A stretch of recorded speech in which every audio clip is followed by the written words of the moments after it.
Guys, what's going on? I hope you guys are well. I hope you guys are staying safe. I hope everything's good wherever you are. Guys, smash the like button on this video. Smash that like button. Hit the subscribe button. I appreciate all you guys that smashed the like button on yesterday's video. Really appreciate it. Guys, Eddie Hearn's been saying some bold stuff of late. And these next two things that I'm about to say are very bold. Very, very bold. And a lot of people are going to disagree with him as well. Eddie Hearn is out there. We know that. Mr. Hearn said Beterbiev is an easier fight than Bivol for Canelo. And Bivol beats Beterbiev. This is what he had to say. Beterbiev is an easier fight for Canelo Alvarez. Bivol beats Beterbiev.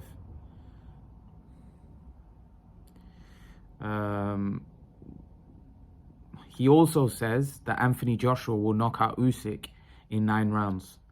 So let's just go through what he said here.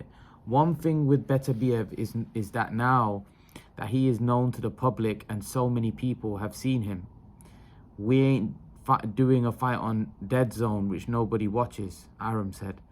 So again, we'll see. I think that when the time comes, Eddie will have Bivol come over and fight Beterbiev on a bigger audience. This is what Bob Aram says. And then Eddie Hearn responded, said, we can do that fight on ESPN. Or me and Bob can see who bids the most for the fight. Why aren't they talking about this fight? Bivol doesn't have a fight scheduled, Hearn said. So as you can see, Eddie Hearn opens up and says Beterbiev is a easier fight for than Bivol. He almost sounds like he's saying that, you know, Beterbiev is an easier fight. Stylistically, he's probably right. However, Beterbiev, stylistically, it doesn't matter whether Canelo will like the fact that Beterbiev comes to him. Beterbiev is 6 foot tall. He's built like a house. He's strong as an ox. He can punch like anything. Right? What you guys have to remember, this isn't Gennady Golovkin. Gennady Golovkin's a 5'9" guy, a smaller guy, a weaker guy. He's got a better chin than Beterbiev at middleweight. We've never seen Golovkin fight at 175. So now you've got a guy like Golovkin walking forward at you, and a guy with probably more devastating punching power than Golovkin.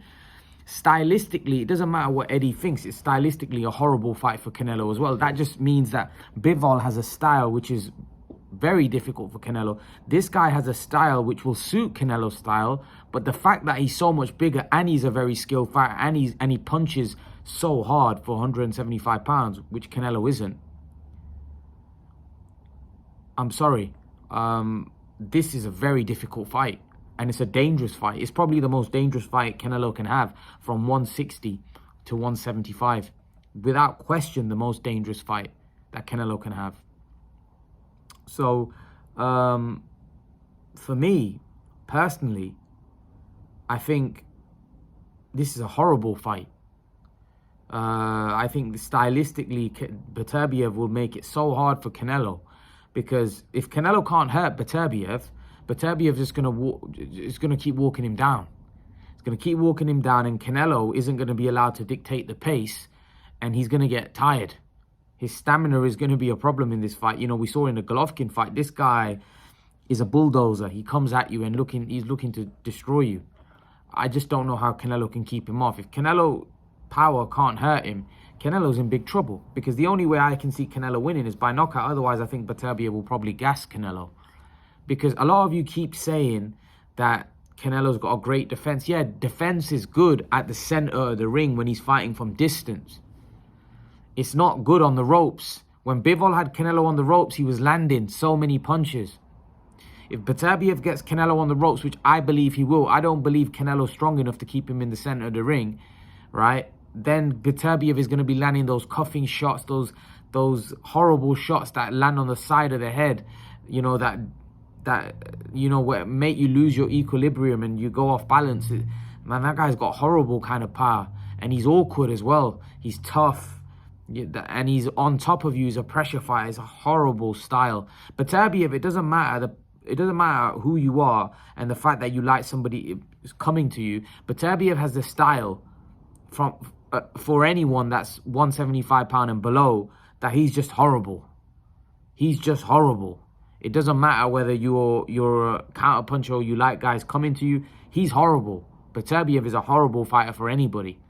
There isn't nobody from 175 downwards that is going to have it easy with Beterbiev. He's just too strong. He's too powerful. He hits too hard. It's a very difficult fight for Canelo. You know, stylistically, I get what Hearn is trying to say, but we're talking about stylistically if somebody was Canelo's size. We're talking about a guy, and we've seen this style give Canelo trouble in the past, and now it's a much bigger man. We've seen Golovkin give Canelo trouble twice. Like, it was both fights he had with Golovkin, it was trouble, it was hard. And this guy's bigger than Golovkin. I know a lot of Canelo fans have said, well, Golovkin's way better than Beterbiev. He's not. Beterbiev's bigger. So the fact that Golovkin is better is irrelevant because Beterbiev is much bigger than Golovkin. So size will play a part in the fight because he's so big and he's a strong, big puncher. The fact that Canelo's fought Callum Smith is irrelevant. Callum Smith don't have the power that Beterbiev has. Also, Callum Smith is not a pressure fighter. You can't imagine Canelo on the front foot against Beterbiev bashing him up on the back foot like he did to Callum Smith. You can't, like, Canelo's going to be the one on the back foot, not Beterbiev. No way. I can't see Beterbiev on the back foot. The only chance Canelo would have, in my opinion, is he'd have to land something massive and hope it hurts Beterbiev, and then he's got a chance. But otherwise, I don't see that being an easy fight for Canelo. I can actually see, not knocking Canelo out with one punch because Canelo's got a great chin, but wearing Canelo down. Do you understand? So Beterbiev stylistically is, I don't think that's a good fight at all. Stylistically, I think I get what Hearn is saying, but that's probably for a smaller fighter. You know, we're talking about a guy that's 175, that's very strong, punches very hard, is a pressure fighter. That's a horrible style for anybody, let alone a Canelo who's much smaller, you know. So, yeah, I don't agree with Hearn. I think I get what he's saying stylistically, but I just don't think it's an easy fight for Canelo. I think Beterbiev's as hard, if not harder. And actually, I think Beterbiev's probably the only guy at 175 or below to 160 that could probably stop Canelo. I don't think anybody else could stop him. I think Beterbiev could actually stop Canelo. Because, like I said, not with one punch, but just the wearing him down. You know, because Beterbiev is strong. He can wear you down, man. He can wear you down, and Canelo could fatigue. Because remember, he's a small man. He's not a big. 168. He's not that big. 175. He's small, man. He's just like a dwarf, you know, compared to Beterbiev. And it's not just the height. It's the size. It's the size of the man. The guy's huge. He's built like a house, Beterbiev, you know. So, yeah, that's a problem. That's a problem. But let's go on to his other bold prediction, which is probably more bold than the one that he made about Canelo. But he said, we've seen how Saudi has invested in grassroots in boxing. Grassroots participation is up 300% since the Andy Ruiz fight. The mistake the golfers make that we're not making, it's a great deal. I don't mind saying it. And when you have a fight which is a 50-50 split in revenue, you have to go to the place that is paying the most money. There are thresholds. I think Anthony Joshua stops Usyk inside 9 rounds on August 20th. That's not a popular opinion, but it's my opinion. Belief in seeing the work that he's been doing with Robert Garcia. If Joshua shoots for a knockout early, he could get clipped and stopped by Usyk. AJ's chin and stamina aren't good enough for him to take... Hearn's not saying this, but this is the article. Aren't good enough for him to take a lot of hard shots and fight at a fast pace without him getting knocked out. Yeah. So as you can see, Eddie Hearn makes a bold prediction saying that Joshua will stop Usyk inside 9 rounds. It's a big ask. It's a big, big ask. I just don't see how Joshua stops. Like, Look, he's a heavyweight. He's a big guy. He's much bigger than Usyk. If he lands something, who knows? But I just don't think Usyk gets caught enough. I think Usyk's defense is so good.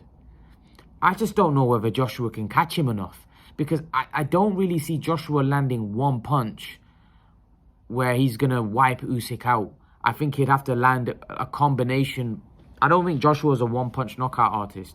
I think he's more of a guy that can hit you with a shot and buzz you, and then he follows it up with quick combinations. Puts his punches in bunches. But I don't know. I don't know whether he can land those punches in bunches against Usyk. The only way he's going to do that if he hits Usyk with a shot and he completely, basically Usyk loses his equilibrium, he's all over the place, and then Joshua can jump on him.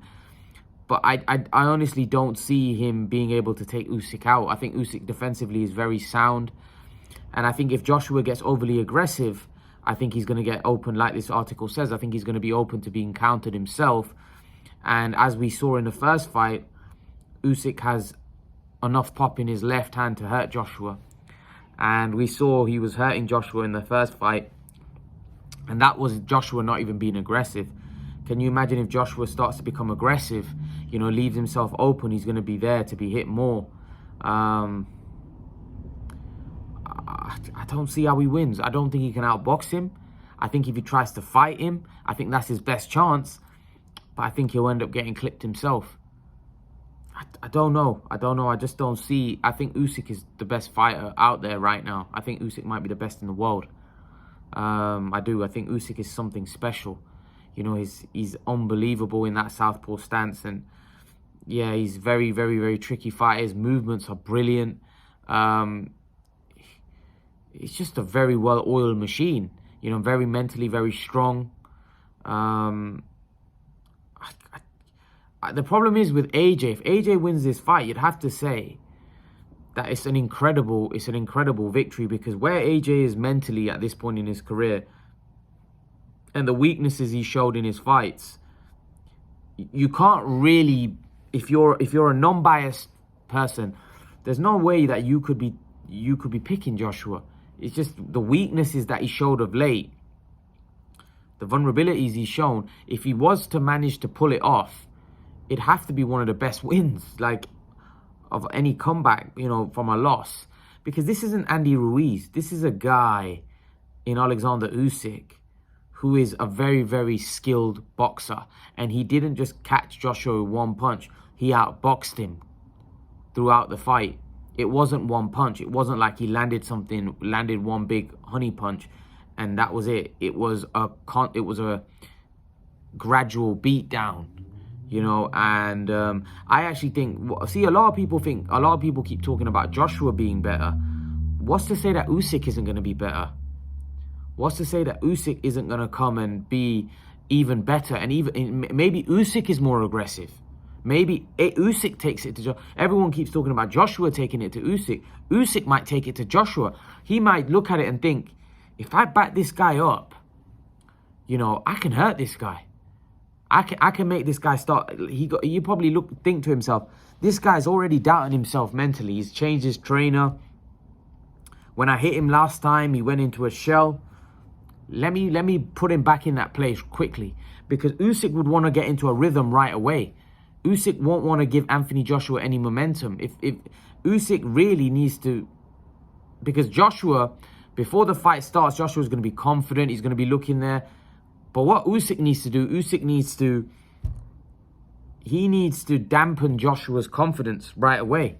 Get on top of him, because Joshua seems like the type of fighter, once you get on top of him, mentally I think he'll start to fold, especially where he's at in his career at this point. I think if Joshua doesn't have a lot of success early on, I don't see him coming back against Usyk. I don't. I think this is a big ask. I do. But if he does pull it off, you have to say it's one of the best wins of any British fighter in the last 30, 40 years. Even though Joshua's much bigger than Usyk, he's the bigger man. But the fact that Usyk is so good, And the way Anthony Joshua is in his career right now, where he's at, you just can't see anything but an Usyk win.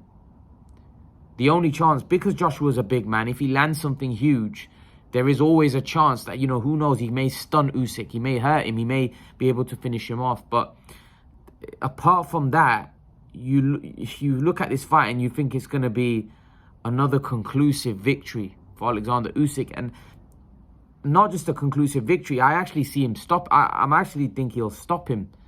I thought he'd stop him last time, but I felt like Usyk just wanted to get the win. I think as the fight wore on, Usyk started taking more chances, because I think Usyk realized that this guy is there for the taking. Then in the last round, he sensed it and he jumped on him and he almost had him out of there. I think Usyk realized in that round that this guy's for the taking. And I actually think Usyk will come into this rematch more confident, knowing that he can hurt Anthony Joshua, and I think he'll take more risks. I think the fact that AJ was so much bigger than him, Usyk would have had doubt, because Usyk's performances at heavyweight hadn't been very good. Let's be brutally honest. And that's why a lot of people were picking Joshua, saying that Usyk's not a heavyweight. He's not looking that impressive. But Usyk dominated. He dominated, made it look pretty easy. You know, you could say Chisora gave Usyk a much harder fight. So the point I'm making is that after that performance in the first fight, Usyk now believes in himself. He believes in the heavyweight. People were saying he lost weight, but he looked massive. At the press conference, he looked big. I said to people that Usyk hits hard enough to hurt AJ. And in the first fight, that was, we clearly saw that. This fight, if AJ is more aggressive, he's getting caught with more shots, he's throwing more shots, AJ's going to tire. And that's when I think we're going to see whether AJ has got over that mental barrier. When he does tire and he is gassed, is he going to throw caution to the wind? Is when he gets hit with a hard left hand, is he going to take it on the chops and then go into his shell? Or is he going to say, no, I need to go and attack him? Because that's basically going to be where his mental mindset is at. Because a lot of people think that AJ doubts himself now. Whenever he gets hit with a shot, he's worried about getting knocked out, so he doesn't throw as many punches. He's a bit gun shy. Also, when he lets his punches go, it seems like he runs out of gas. And again, he goes in his shell and he doesn't throw as many punches because he gets tired. So there's a lot of observations I've made and observations a lot of the fans have made. I think everyone's on the same page. It's whether AJ can get over that mental barrier. That might be the difference between winning and losing here. Who knows? Or maybe Usyk might just be too good for him. Maybe Usyk just too good. He's just too good a boxer. Usyk is special. So, maybe Usyk might just be too good for AJ. But we'll have to wait and see. But what do you guys think? Anthony Joshua will stop Usyk in 9 rounds? Leave your thoughts in the comment section below. Let me know what you think. And I'll see you guys in the next video. Peace.